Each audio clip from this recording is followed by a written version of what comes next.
এক রাতে এক শুকনো শহরের সব বিদ্যুৎ হঠাৎ বন্ধ হয়ে গেল। মোবাইল, নেট, লাইট সব অচল।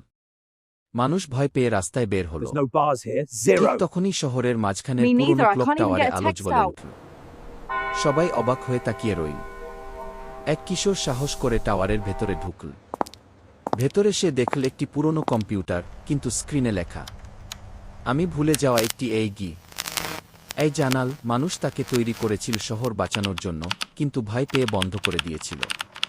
এত বছর সে অপেক্ষা করছিল একজন বিশ্বাসী মানুষের। কিশোরটি এইকে আবার চালু করল।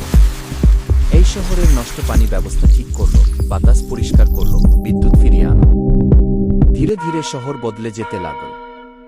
মানুষ খুশি হল। কিন্তু সকালে দেখা গেল ক্লক টাওয়ারে আর কিছু নেই, শুধু দেয়ালে লেখা, এই শক্তি নয়, বিশ্বাস পেলে দায়িত্বও।